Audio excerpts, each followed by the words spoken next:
अब हम Schrodinger equations की एप्लीकेशंस के बारे में पढ़ेंगे और उसमें सबसे पहले लेते हैं एक विमीय रड बक्से में कण की गति।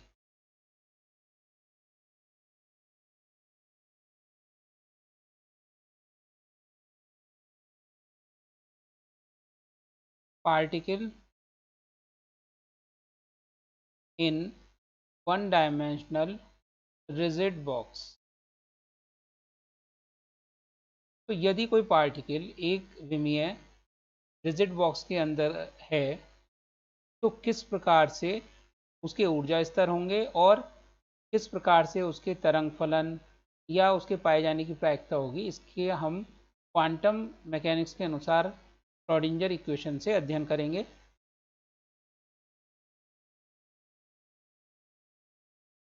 माना एक्स दिशा के अनुदिश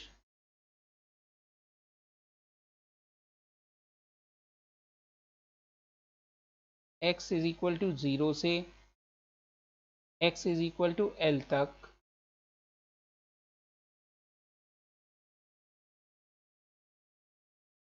एक ऐसा क्षेत्र है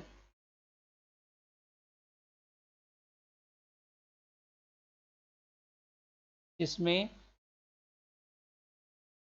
यानी कि 0 से लेकर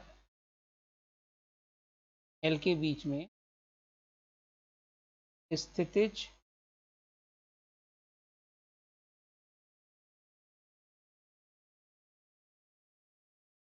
विभव v इज इक्वल टू 0 है तथा 0 से नीचे यानी x का मान लेस देन इक्वल टू 0 व x का मान greater than equal to L पर v इज इक्वल टू अनंत है।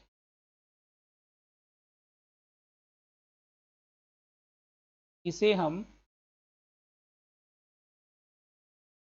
एक रड बक्से के तुल्य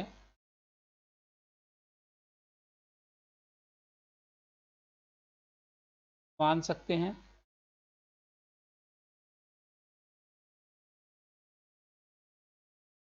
चित्रानुसार स्मॉल m द्रव्यमान का एक कण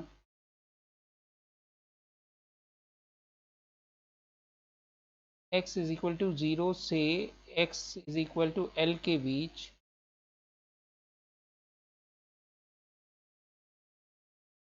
ऊर्जा कैपिटल E से गति कर रहा है। गति एक समान।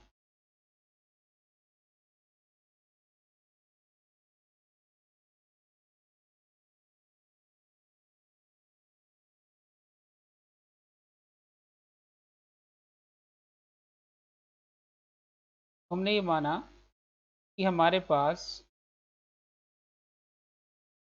एक क्षेत्र है जिसमें x इज इक्वल टू 0 से लेकर x is equal to L तक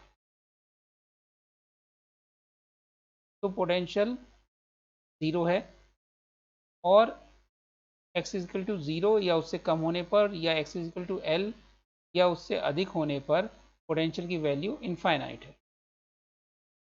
और जो कण है उसका द्रव्यमान m है, उसकी ऊर्जा E है और वो इसके अंदर एक समान गति कर रहा है।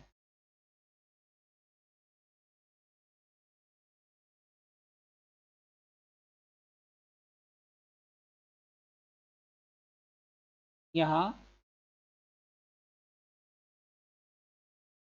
E का मान अनंत से कम होगा यानी V से कम होगा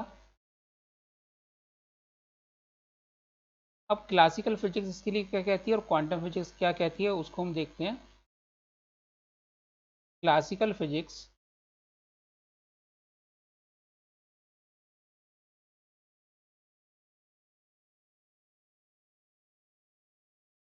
के अनुसार कण की ब्लड बक्से में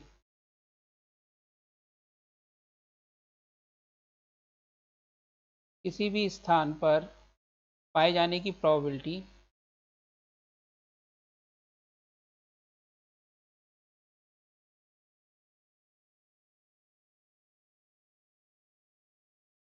प्रायिकता बराबर होगी या समान होगी और कण बक्से से बाहर नहीं जा सकता।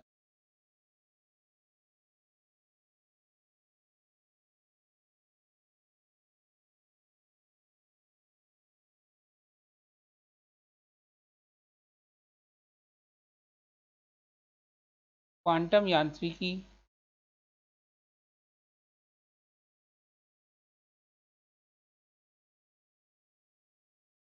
में इस स्थिति में या कण के लिए इस कण के लिए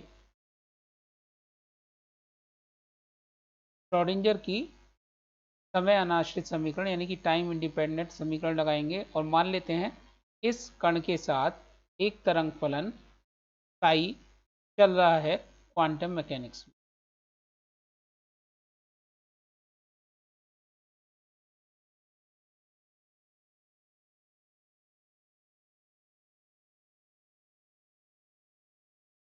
कालानाश्रित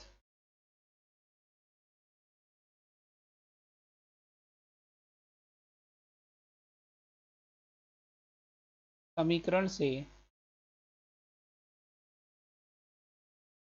क्वांटम मैकेनिक्स में किस तरीके से बिहेव करेगा उसके लिए श्रोडिंगर की टाइम इंडिपेंडेंट इक्वेशन लगाएंगे।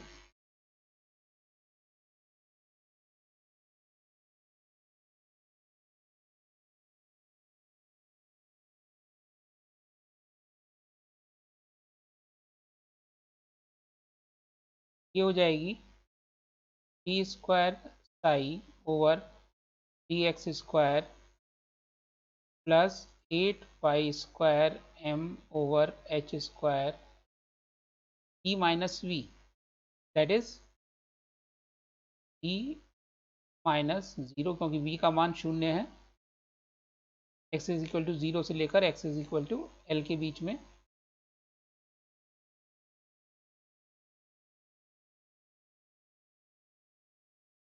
माना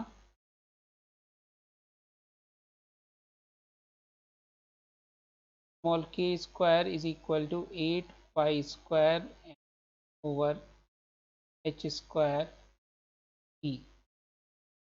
ये हो गया इक्वेशन नंबर 1 और ये इक्वेशन नंबर 2। अतः d square psi over d x square plus k square psi is equal to zero. ये साई में सेकेंड ऑर्डर डिफरेंशियल इक्वेशन है और इसका व्यापक हल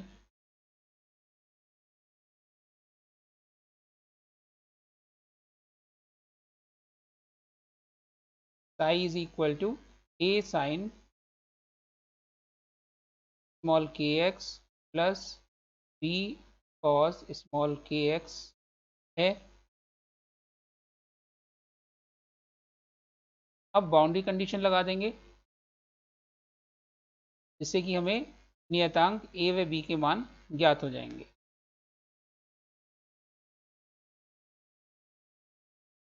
x is equal to zero पर साई x का मान शून्य होगा, इसलिए zero is equal to a into zero plus b into one और b का मान आ गया शून्य। दूसरा x is equal to L पर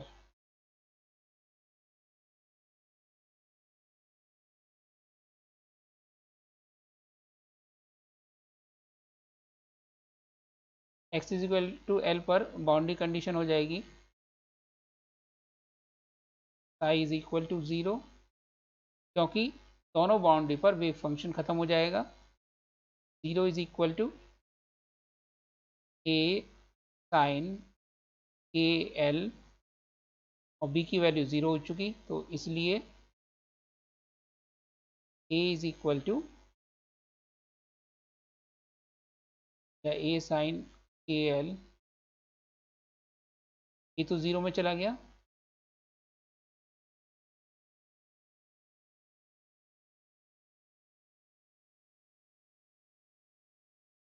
साइन n पाई, जहाँ n is equal to 0 1 2 and so on.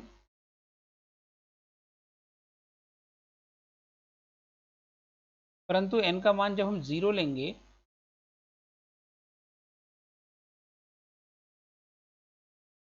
तो साई की वैल्यू 0 हो जाएगी।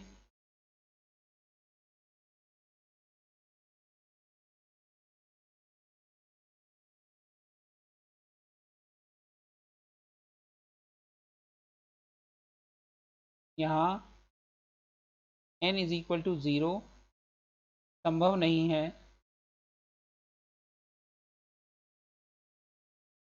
क्योंकि n इज इक्वल टू 0 पर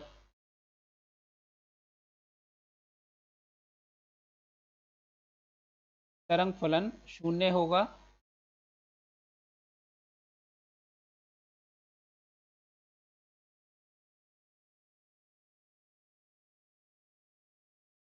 अतः small k L is equal to n pi, और इससे k की वैल्यू आ गई n pi over capital L. k का मान हम समीकरण 2 से रख सकते हैं या इससे k स्क्वायर निकाल सकते हैं। ये k square equal to n square pi square capital L square. ये हो गया समीकरण नंबर 5, जहाँ n is equal to 1 2 and so on. समीकरण 2 व 5 से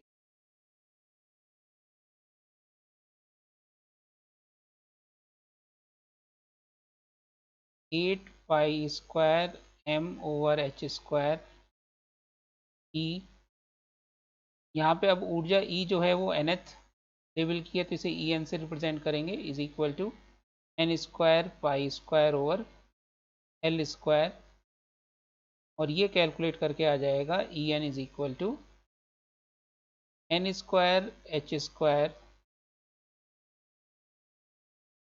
अपॉन, क्योंकि पाई स्क्वायर से पाई स्क्वायर कैंसिल हो गया, अपॉन 8m एल स्क्वायर।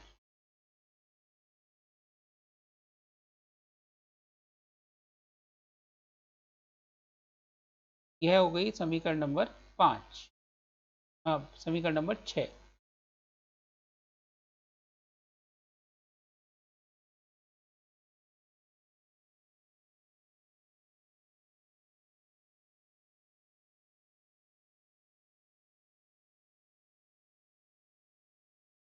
समीकरण 6 बताती है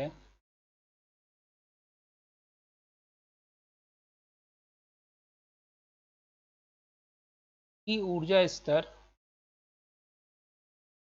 डिस्क्रीट होंगे,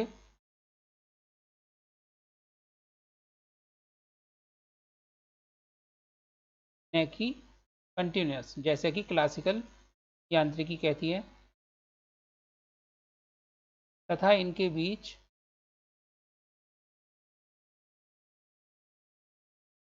गैप बढ़ता जाएगा। n के बढ़ने पर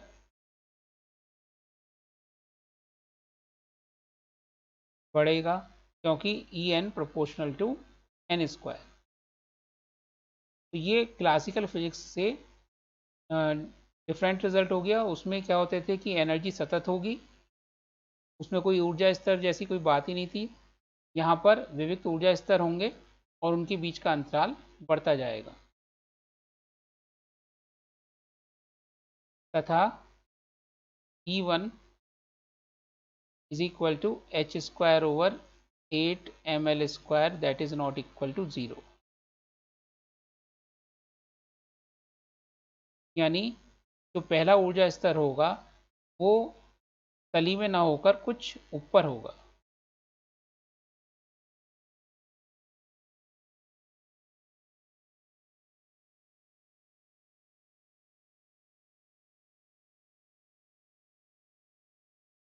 के बीच का गैप बढ़ता चला जाएगा।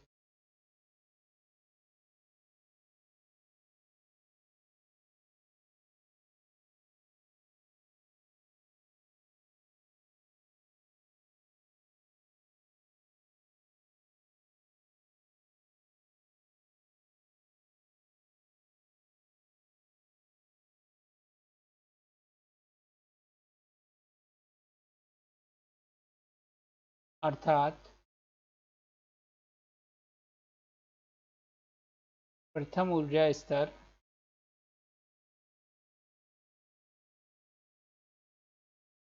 बक्से के तल से ऊपर होगा।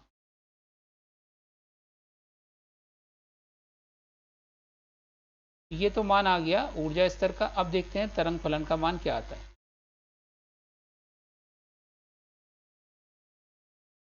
तरंग फलन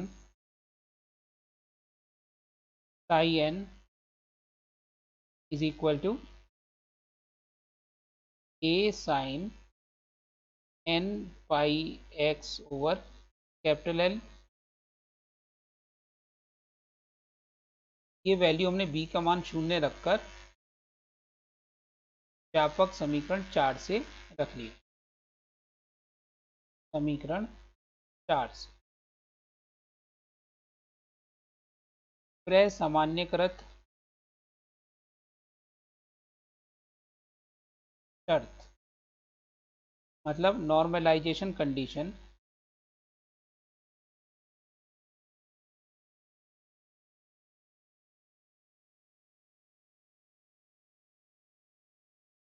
जो कि होती है कि पूरे स्पेस के लिए प्रायिकता का इंटीग्रेशन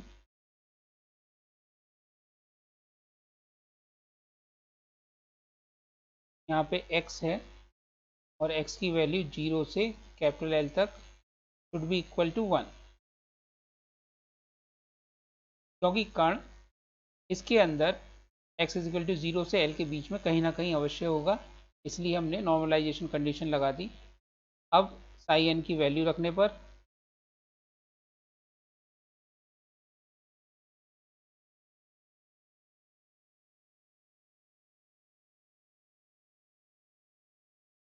अतः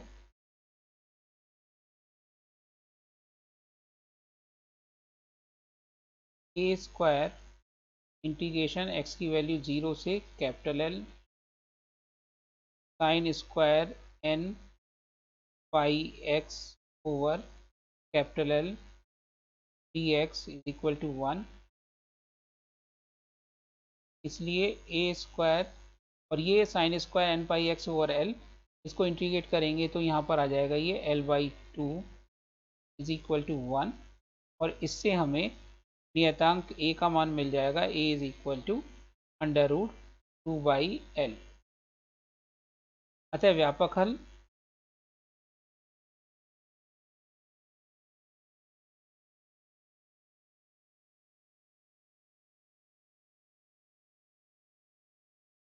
is equal to under root 2/L sine n pi x by capital L. ये हो गया समीकरण number 7।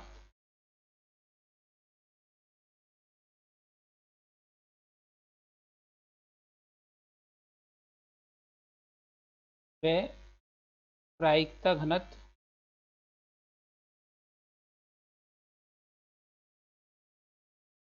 Sai n modulus square is equal to 2/L sine square N pi x by capital L, ये हो गई समीकरण नंबर 8।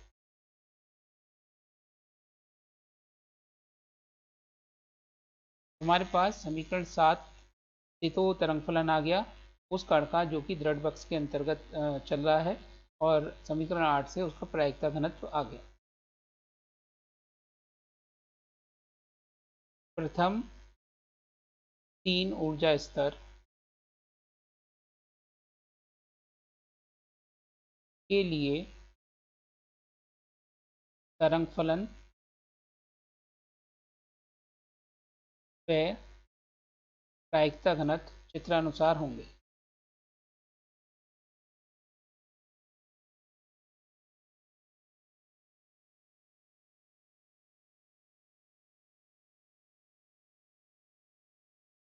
हम बात करें अगर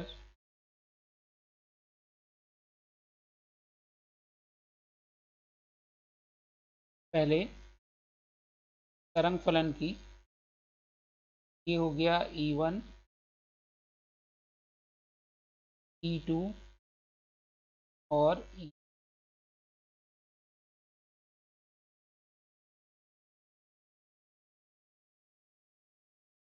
यहाँ पर E1 में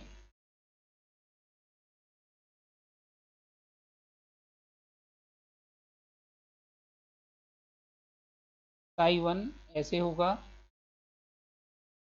psi2 ऐसे होगा और psi3 ऐसे होगा।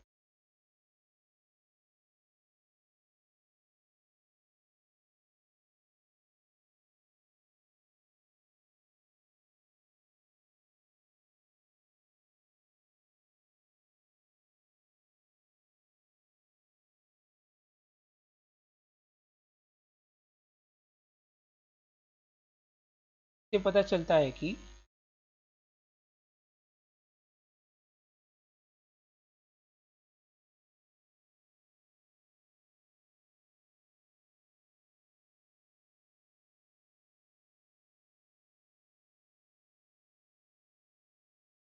कण का तरंग फलन बाउंड्री पर वैनिश हो जाएगा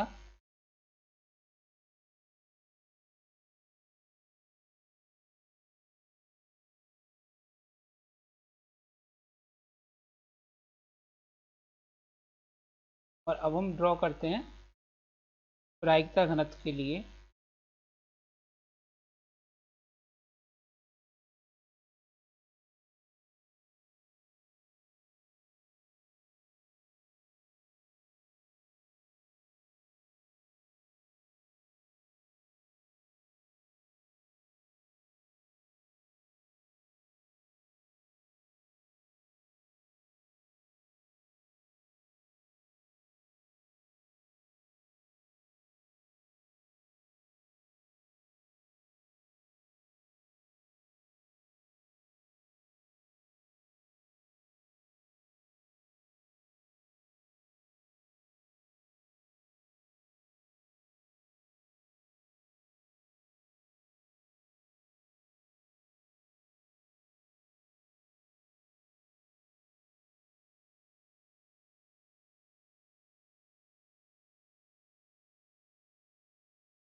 प्रायिकता घनत्व इस प्रकार से आएगा,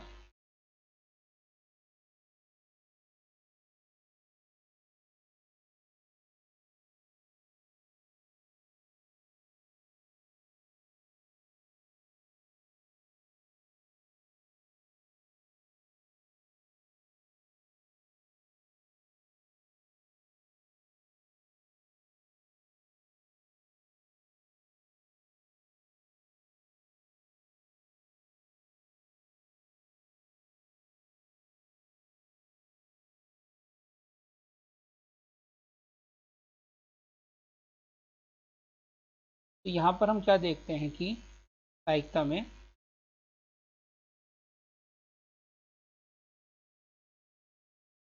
प्रथम ऊर्जा स्तर में प्रायिकता मध्य में अधिक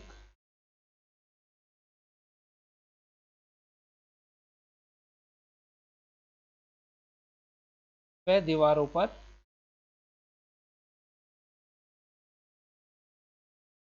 न्यूनतम होगी।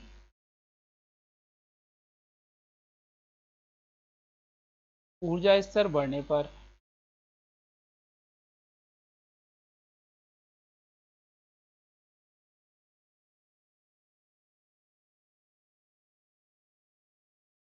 अधिकतम प्रायिकता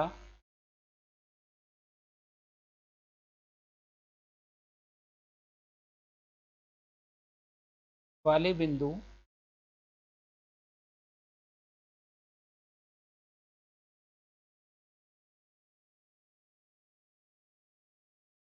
एक से अधिक होंगे।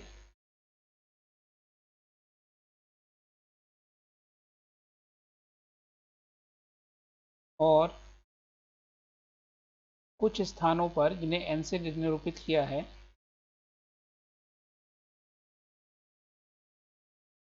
प्रायिकता शून्य भी होगी, जो कि क्लासिकल फिजिक्स के अनुसार संभव नहीं है।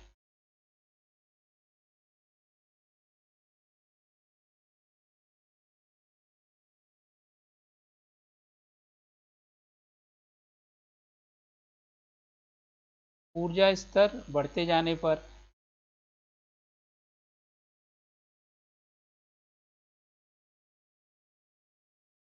मतलब n का मान बहुत ज़्यादा हो, प्रायिकता लगभग एक समान हो जाएगी।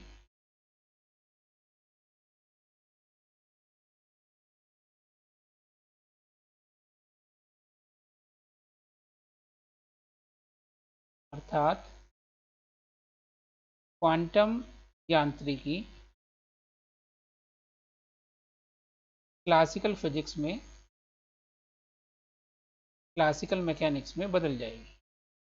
जो क्वांटम मैकेनिक्स से रिजल्ट हैं वो क्लासिकल फिजिक्स के रिजल्ट के इक्वल हो जाएंगे, जिसे हम बोहर का कॉरस्पॉन्डेंस प्रिंसिपल भी कहते हैं,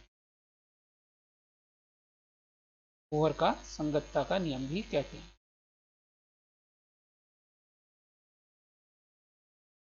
ये तो था वन डायमेंशनल रिजिड बॉक्स के लिए। अगर थ्री डायमेंशनल रिजिड बॉक्स हो उसमें भी इसी प्रकार से रिजल्ट आएंगे। उसके लिए तरंग फलन होगा 1/साई x d square psi x over d x square plus 1/साई y d square psi y over d x d y square plus 1/साई z plus d square psi z over d z square is equal to minus 8 pi square m capital E over h square, जहाँ ऊर्जा E is equal to n x square plus n y square plus n z square h square over 8 ml square होता है। वह N X N Y N Z के मान 1 2 3 dash हो सकते हैं।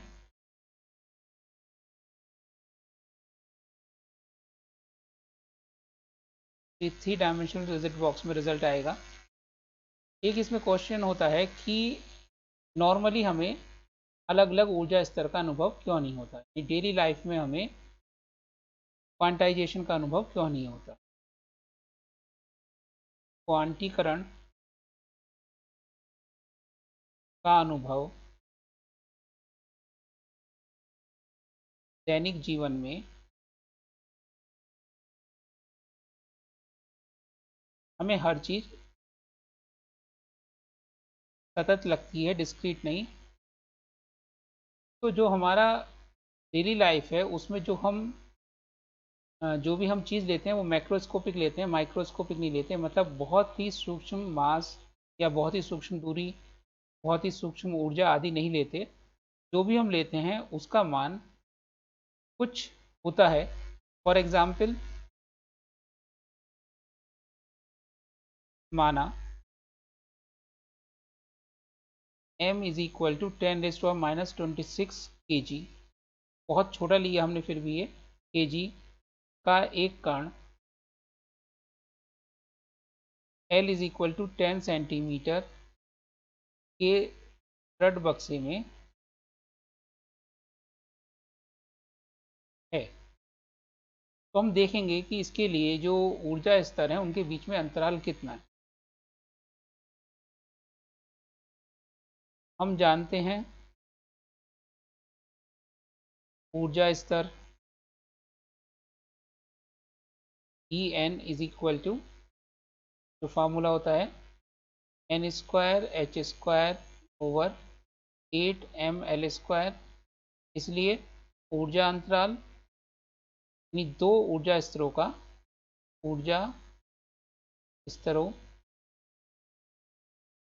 क्रमागत ऊर्जा स्तर ले लेते हैं। इसलिए क्रमागत ऊर्जा स्तरों का ऊर्जा अंतराल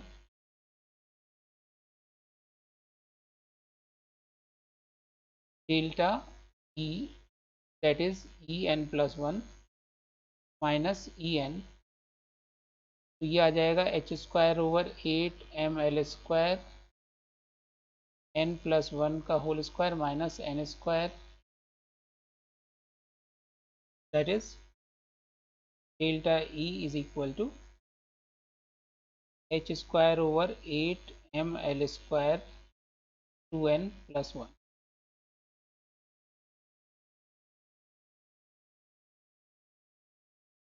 m व l का मान रखने पर h की वैल्यू 10⁻34 की रेंज में होती है, ये प्लैंक कांस्टेंट कहलाता है।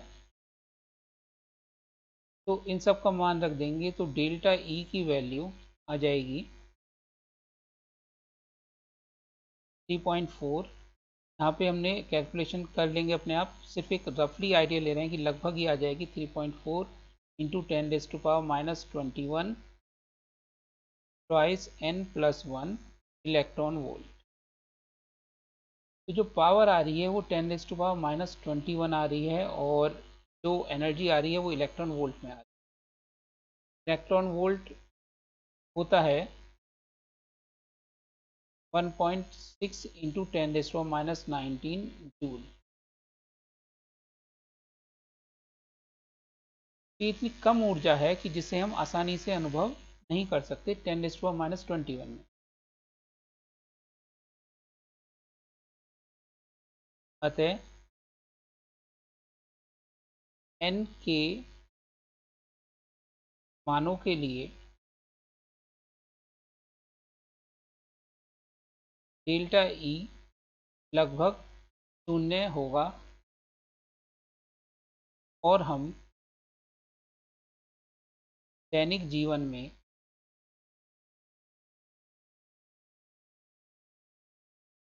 क्वांटीकरण का अनुभव या विविक्त ऊर्जा स्तर का अनुभव नहीं कर पाते हैं।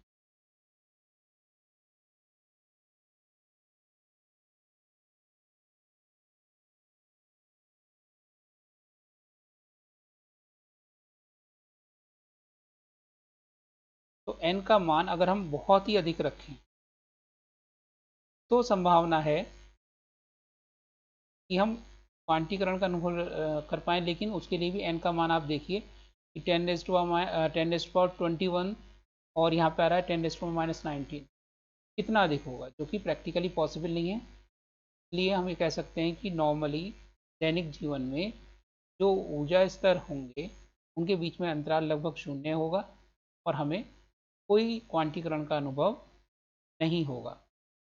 लेकिन यही कार्य अगर हम एटॉमिक स्केल पर करें, जिसमें कि जो लेंथ है बॉक्स की वो एंगस्ट्रॉम की रेंज की हो, और मास इसी प्रकार से जैसे प्रोटॉन का या इलेक्ट्रॉन का मास होता है उस रेंज में हो, तब ये जो गैप आएगा वो उन पार्टिकल के लिए डिटेक्टेबल होगा।